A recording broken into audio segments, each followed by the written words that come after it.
Good morning, class 8. This is the continuation of chapter number 7, No Pets Allowed. So, I became guard of the treasure with a badge and nothing to do unless you count watching the key. You count watching the key. The gates were kept locked just as they were in old days, but the large key hung beside them. So you can well understand he became the guard of the treasure and he was given a badge with it, and he has got nothing to do unless he count watching the keys. The gates were kept locked, the gates were always locked. Only the large key hung beside them. Of course, no one wanted to bother carrying it around. It was too heavy. So the bunch of keys were very heavy and no one bothered to carry it about. The only ones who ever used it anyway were members of the council. So last it was used by the members of the council. As the man said, we haven't had a dishonest person in the state for thousands of years. Even I know that much. So he knew that there were no dishonest person for any theft in that state. Of course, this left me with lots of time on my hands. That's how I happened to get her in the first place. I would always wanted one, but pets were forbidden. Busy people didn't have time for them, so I knew I was breaking the law, but I figured that no one would ever find out. So as there were no one, it was only the narrator who was given the job, so he thought of keeping a pet, and that no one will come ever around to get the information that he was keeping a pet. First, I fixed a place for her and made a brush screen so that she couldn't be seen by anyone coming to the gates. So what did he do first? First, he fixed a place for her, then made a brush screen, and it was covered. Whatever pet he was keeping, it was covered, and so that no one would be able to see him through the gates. Then one night I sneaked into the forest and got her.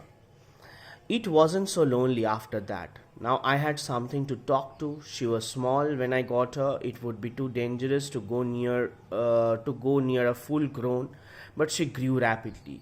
That was because I caught small animals and brought them to her, not having to depend on what she could catch. She grew almost twice as fat as usual, as fast as usual, and was so sleek and pretty. Really, she was a pet to be proud of. So the narrator got that pet from the jungle and always fed it with small animals, and it was growing very fast and rapid, and the figure of it was very sleek and pretty. And the narrator was saying that anybody would be proud to keep that pet actually. I don't know how I could have stood the 4 months there alone if I hadn't her to talk to. So for how many months he was there alone? He was like 4 months, and with that pet he was having that accompaniment and enjoyment with it. If I had to talk, I don't think she really understood me, but I pretended she did, and that helped.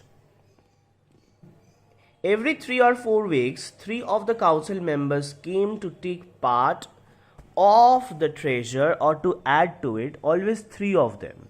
So, as it was the treasury, the monies were kept there. So every 3 or 4 weeks, they used to come there to keep the monies for the stock or take it out.